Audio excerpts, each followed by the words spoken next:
لیے ہمارے ساتھ ڈاکٹر محمد حسنین صاحب موجود ہیں, انہیں بھی ہم خوش آمدید کہیں گے. ڈاکٹر صاحب السلام علیکم. ماؤں کا عالمی دن, اور جیسا کہ زہد نے کہا کہ ہم اس کو تھوڑا سا ماں کے ساتھ والدین کر لیتے ہیں, ماں باپ کے عالمی دن. ڈاکٹر صاحب آپ سے شروع کریں گے, دین اسلام ہمیں کیا تلقین کرتا ہے, صرف حقوق کے حوالے سے نہیں, سب سے پہلے والدین سے محبت کے حوالے سے. الحمدللہ حمدن کثیرا اما بعد فاعوذ باللہ من الشیطان الرجیم بسم اللہ الرحمن الرحیم. یقینی طور پر والدین کی عظمت سے دنیا کا کوئی بھی انسان, مذہب, قوم اور کوئی بھی فرقہ انکار نہیں کر سکتا. یہ ایک ایسی عظیم ترین ہستی ہیں جس کو خراج تحسین پیش کرنے کے لیے آج پاکستان سمیت پوری دنیا میں ایک عالمی دن بڑی عقیدت اور محبت سے منایا جا رہا ہے. والدین کے بارے میں رسول اللہ صلی اللہ علیہ وسلم کے بھی فرامین موجود ہیں, اور اللہ تبارک و تعالیٰ نے اپنے ذکر کے ساتھ ہی والدین کا ذکر کیا. وَإِذْ أَخَذْنَا مِيثَاقَ بَنِي إِسْرَائِيلَ لَا تَعْبُدُونَ إِلَّا اللَّهَ وَبِالْوَالِدَيْنِ إِحْسَانًا. ہم نے یہ عہد لیا تھا بنی اسرائیل کی قوم سے کہ وہ اللہ کے سوا کسی کی بندگی نہیں کریں گے اور والدین کے ساتھ حسن سلوک کریں گے. وَاعْبُدُوا وَلَا تُشْرِكُوا بِهِ شَيْئًا, تم نے اللہ کے سوا کسی کو شریک نہیں ٹھہرانا, اور والدین کے ساتھ عزت اور سلوک اور ہمدردی کا برتاؤ رکھنا ہے. جہاں تک آج والدین کے اس دن کے حوالے سے جو دن منایا جا رہا ہے, میں یہ سمجھتا ہوں کہ والدین کی عزت اور احترام کو اور ماں کی ممتا کو صرف ایک دن کے لیے مخصوص کر دینا در حقیقت والدین کی عزت اور احترام کی توہین ہے. رسول اللہ صلی اللہ علیہ وسلم کے پاس ایک صحابی آئے اور اس نے کہا, یا رسول اللہ علیہ وسلم میرے اس عمل کا سب سے زیادہ کون مستحق ہیں کہ میں ان کے ساتھ حسن سلوک کروں, نیک رفاقت رکھوں؟ تو رسول اللہ صلی اللہ علیہ وسلم نے فرمایا تمہاری ماں. پھر اس نے سوال کیا, یا رسول اللہ علیہ وسلم میری سب سے زیادہ نیک رفاقتوں کا کون حقدار ہیں؟ فرمایا تمہاری ماں. یہ عمل 3 مرتبہ کہا اور چوتھی مرتبہ باپ کا نام لیا. ماں کی محبت میں ماں باپ سے افضل ہیں, لیکن حکم کے اطاعت میں باپ ماں سے افضل ہیں. جب ایک شادی شدہ خاتون کسی بچے کو جنم دیتی ہیں تو وہ اس عظیم درجے پر فائز ہو جاتی ہیں, جس کے بارے میں حدیث میں آتا ہے کہ ماں کے قدموں کے نیچے جنت ہیں. جس ماں کے قدموں کی یہ شان ہے, اس کے سر کا کیا مقام ہوگا. اس لیے رسول اللہ صلی اللہ علیہ وسلم نے فرمایا کہ اللہ تبارک و تعالیٰ نے اس امت پر ماں کی نافرمانی کو حرام قرار دے دیا. دیکھیں جی, ماں جو ہیں وہ شفقت, خلوص, بے لوث محبت اور قربانی کا دوسرا نام ہے. اللہ تبارک و تعالیٰ سے طرف سے یہ بہت بڑا عطیہ ہیں. اور یہ دیکھیں, اللہ تبارک و تعالیٰ کے بعد اولاد کی دل کی بات سب سے پہلے ماں کو ہی پتہ چلتی ہیں. اس کی شرارتیں, اس کی عادات, اس کی طبیعت کے بارے میں جو آگاہی ہیں وہ ماں کو ملتی ہیں. یہ صفا مروہ والے واقعے کے بارے میں بتائیں, صحیح کے بارے میں بتائیں, اس سنت کے بارے میں بتائیں. اللہ تبارک و تعالیٰ کی سنت رہی ہیں کہ اللہ تبارک و تعالیٰ کی خدمت میں جن لوگوں نے قربانیاں دی ہیں, اللہ تعالیٰ نے ان قربانیوں کو امت محمدیہ کے اندر فرض اقرار دے دیا ہے. آپ حضرت ابراہیم علیہ السلام کی زندگی کو دیکھ لیجئے, بیٹے کی قربانی حضرت ابراہیم کا عمل ہے, اور اس عمل کو اتنا پسند کیا کہ امت محمدیہ پہ فرض قرار دے دی کی. صفا و مروہ کے درمیان آج بھی جائے نا تو وہاں جہاں گرین لائٹ لگی ہوئی ہیں وہاں پہ بھاگنا ضروری ہے مرد کے لیے. اگر وہ 23 قدموں سے نہیں جائے گا وہ صفا و مروہ کے درمیان وہ سنت پوری نہیں ہوگی.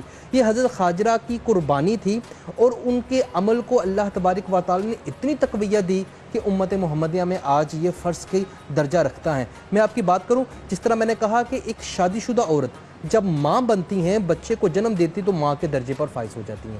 یہ درجہ کوئی معمولی نہیں ہے, یہ انتہائی غیر معمولی حیثیت کا حامل ہے. دنیا کے اندر کروڑوں شادی شدہ عورتیں ایسی ہیں جو اس درجے کو نہیں پہنچ سکی. اس لیے اس درجے کو معمولی نہ سمجھا جائے. جب یہ درجہ غیر معمولی حیثیت کا حامل ہے تو پھر ذمہ داری بھی غیر معمولی حیثیت کی ہیں. ماں کے اوپر یہ بہت بڑی ذمہ داری ہیں کہ وہ بچوں کی پرورش, اس کی تربیت میں اپنا دن رات ایک کر دے. میں آپ کی خدمت ایک مثال عرض کرنا چاہتا ہوں حضرت شیخ عبد القادر جیلانی رحمہ اللہ تعالیٰ کی. جوانی میں جب آپ دوسرے نجران کے علاقے کی طرف حصول علم کے لیے سفر کیا تو راستے میں ڈاکوؤں نے آپ کو گھیر لیا, مال لوٹا. تو جب سب کچھ تلاش کرنے کے پاس نہ ملا تو حضرت شیخ عبد القادر جیلانی کے پاس آئے اور پوچھا بھی تمہارے پاس مال ہے؟ فرمایا ہے.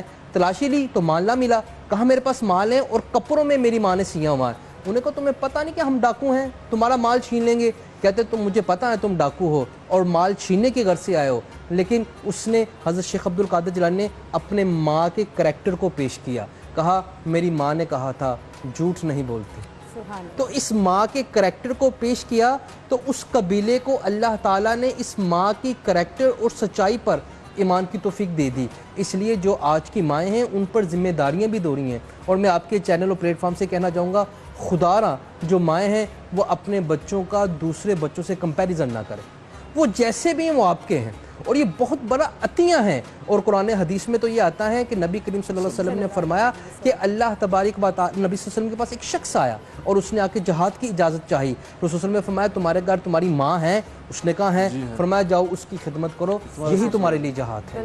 یہ پیغمبر اسلام صلی اللہ اور جہاد کا موسم تھا، غزوات کا موسم تھا، افرادی قوت کی ضرورت تھی، بے شک۔ اس کے باوجود بھی آپ نے کہا جاؤ اپنی ماں کی خدمت کرو۔ بے شک۔ ایک شخص رسول صلی اللہ علیہ وسلم، میں نے اپنی ماں کو اپنے کاندھوں پر سوار ہو کر حج کروایا ہے اور طواف کیا ہے، بتائیں کیا میں نے اپنی ماں کا حق ادا کر دیا؟ رسول صلی اللہ علیہ وسلم نے فرمایا تم نے اپنی ماں کے ایک دن کے دودھ پلانے کا بھی حق ادا نہیں سبحان کیا۔ اللہ، سبحان اس چیزوں سے اندازہ لگایا جا سکتا ہے کہ ماں کی قدر و منزلت کتنی ہے بالکل۔ اور ماں کا رتبہ اور ماں کا مقام کتنا ہے۔ اور میں آپ سے عرض کروں، جن معاشروں کے اندر ماں کا ادارہ ٹوٹ چکا ہے، جس طرح مغرب ہیں، اور یہ ماں کا دن منانا اور مدر ڈے یہ مغرب کی طرف سے، اسلام کا نہیں ہے۔ اسلام تو ہر وقت ماں کی عزت و توقیر کا حکم دیتا ہے۔ جن علاقوں میں یہ ادارہ ٹوٹ چکا ہے ان کی بربادی اور تباہی عنقریب ہے۔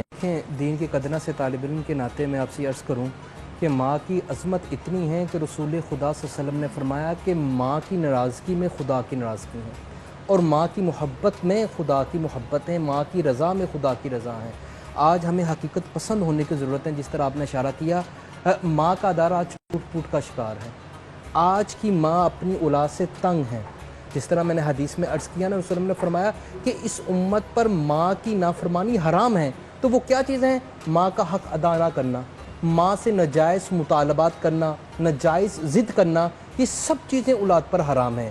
اب یقین کریں، میں نوجوان نسل کو یہ کہوں گا کہ مغرب کی زندگی کو چھوڑ کر اسلام کی زندگی کا مطالبہ کریں۔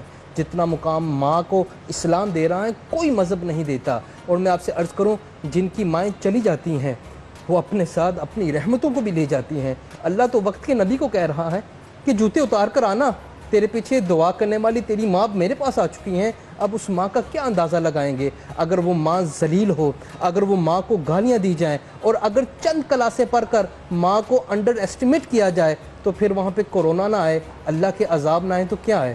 خدا کی قسم، آج ضرورت اس امر کی ہے کہ اپنی ماؤں کے پاس جایا جائے اور کہا جائے اور معافی طلب کی جائے۔ جس طرح کسی نے کہا نا کہ میری کامیابیاں، عزت، یہ نام تم ہی سے ہیں، اے میری ماں، میں جو کچھ بھی ہوں، میرا جو بھی مقام ہے وہ تم سے ہے۔